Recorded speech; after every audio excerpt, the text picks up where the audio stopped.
Okay.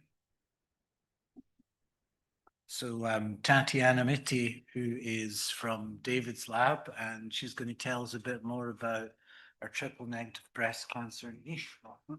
Thank you everybody for being here, and thank you to the organizers. So today I will talk about a project that we have been working for a while now, but it has been going at a slower pace because it's a fairly complex.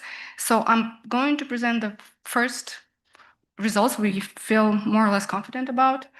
And it's about the triple negative breast cancer metastasis initiation in the lung. So triple negative breast cancer is a very aggressive type of cancer. It affects disproportionately young women. About a third of the metastases end up in the lungs. The median survival after the diagnosis usually is about a year and a half.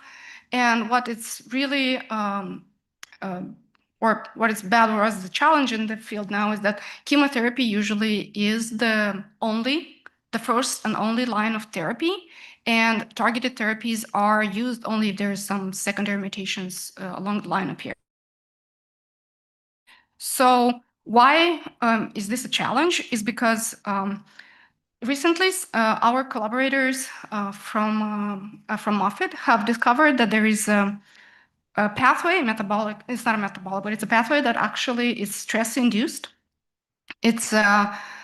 And it's activated by chemotherapy. The downside of this is that it actually helps tumor cells in the lungs to initiate and survive and initiate the metastasis under chemotherapy, because it is activated by chemotherapy. So here's the dire need to understand how this initiation happens, how the initial steps of the metastasis are going, what are the initial components involved, microenvironment components involved, and how we can actually disrupt them further.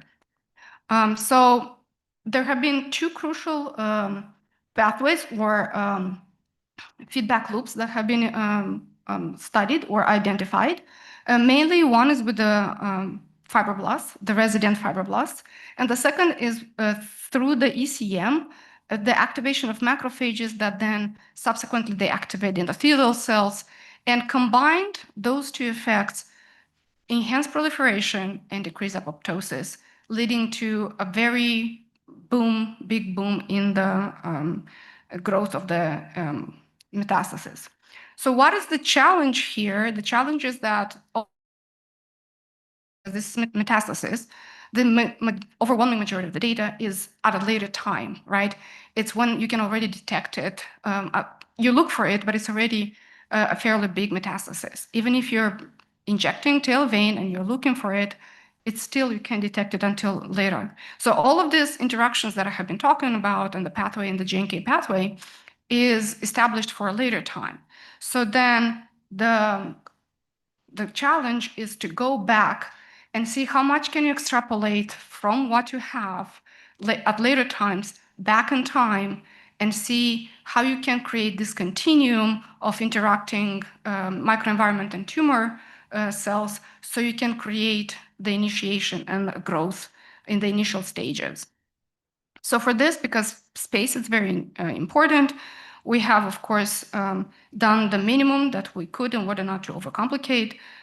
So what we did is on lattice agent-based model with all this type of cells that have been identified, macrophages, fibroblast, endothelial cells, tumor cells, and each of them will have an activated and non-activated phenotype.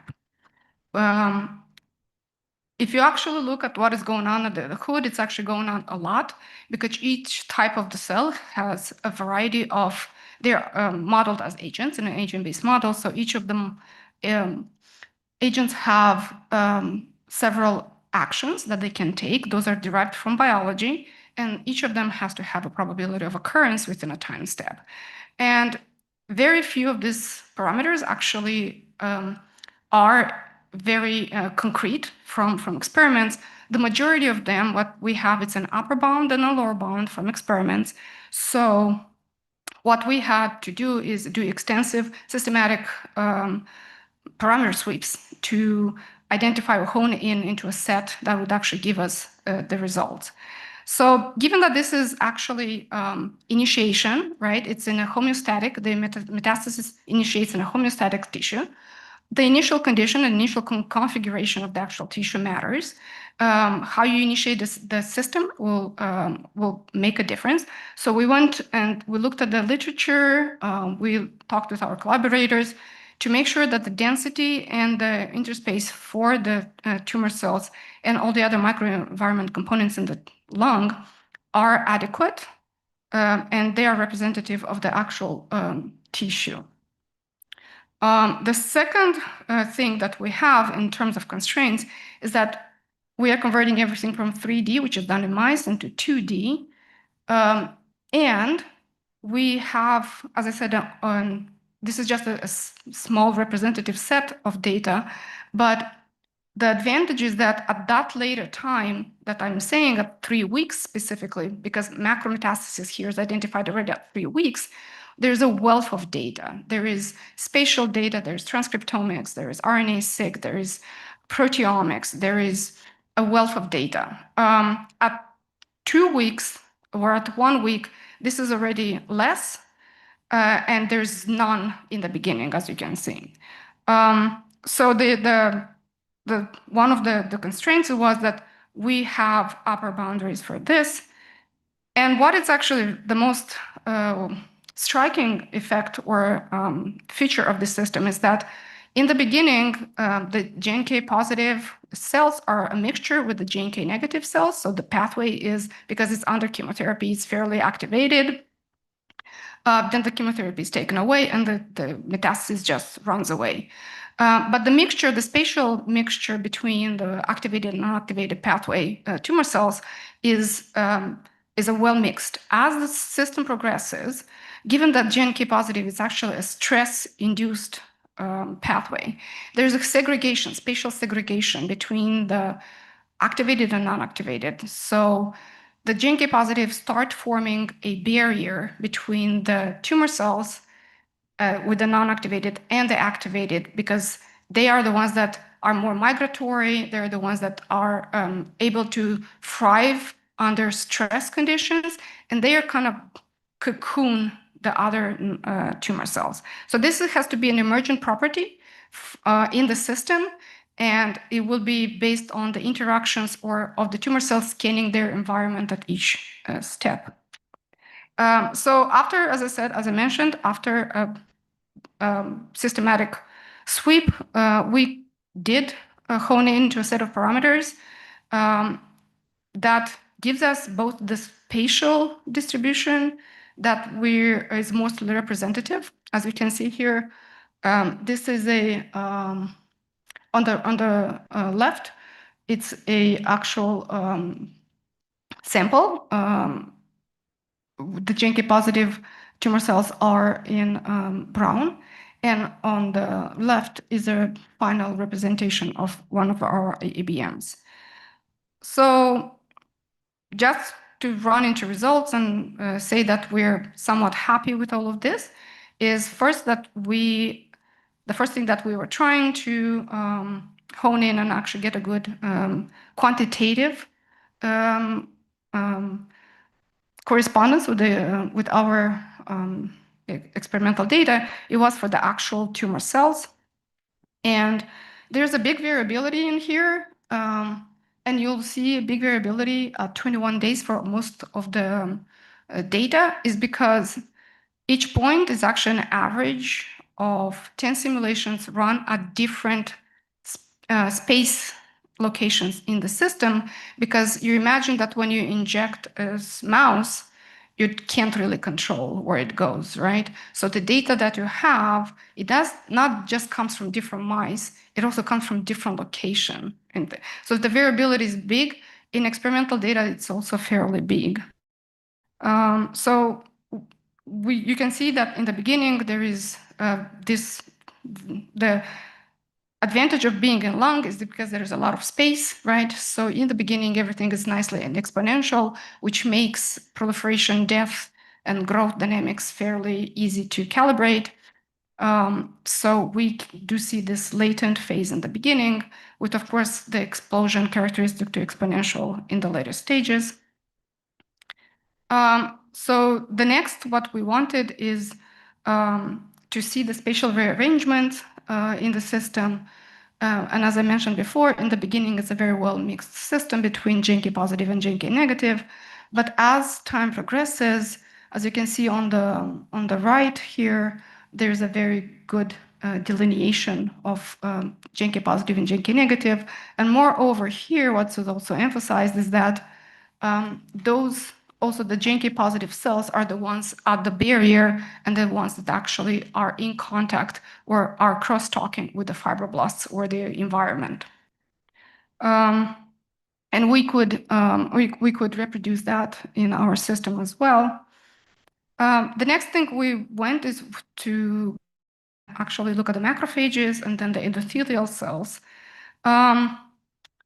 It was a little bit trickier here because the macrophage are the least known from the actual system. We relied on some in vitro data to get the migration rates. And as you can see, the variability is extremely big still for the macrophages.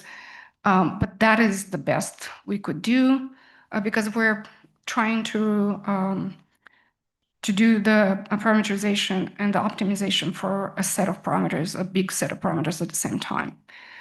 For the endothelial cells, we were much more successful, but it's not a big increase to start with, so everything is narrower and within a good agreement with the experiment. Then least but not last is the fibroblast. And fibroblast, what is characteristic for it is that there's literally an explosion of them actually at 3 weeks. So what happens in the system is that you see how the fibroblasts are just almost taken over. It's such a dense population of fibroblasts. And this is also recapitulated in our models. So the takeaway home messages is that if you're lucky and you have a little bit of patience, you can take something a little later day and with enough constraints, because we were lucky to have enough constraints in the system, you can go back and trace back the initial steps of the system. There's still a few things that we have to do therapeutically, interventions that have been done initially to fully hone into this parameter set. But we're happy that we can go back. The spatial distribution, it's an emergent property, and it's one of the ways we were sure that we're on the right pathway. And then, of course, once not fully calibrated and we get a few more details, we can use this for now investigating how you can actually stop these cross communications. Because chemotherapy is actually given as a treatment for even for the early stages of triple negative breast cancer, but because it's given away metastasis so early, it's given as preventative treatment. So what you do is that you don't have any detectable metastasis in the beginning, but then a year later, you're actually having metastatic disease. And this is one of the potential avenues for that. Thank you.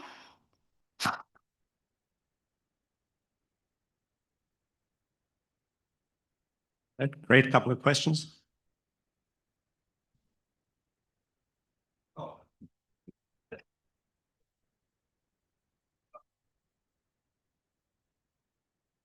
Tatiana, very nice. You said that your spatial configuration is an emergent property. Yes. So the phenotype that you showed us with like the brown cells where they roughly need to be, is this a stable phenotype, or if you run your simulation forward in time, this will disappear again? No. So how important, like, is it a snapshot in time that happens to agree? No, it's actually continue. Okay, so I think I will go ahead and. It's something that, at least for the 3 weeks that we have, it continues. It's there, and in a later system, in a later time, they pop more and the JNK positive actually starts to be more mixed in the population. But in the beginning, it literally almost forms like a barrier. So it's fairly stable. It's because it's activated by the fact that it comes in contact with something else than a tumor cell. Nice. Thank you. Yes.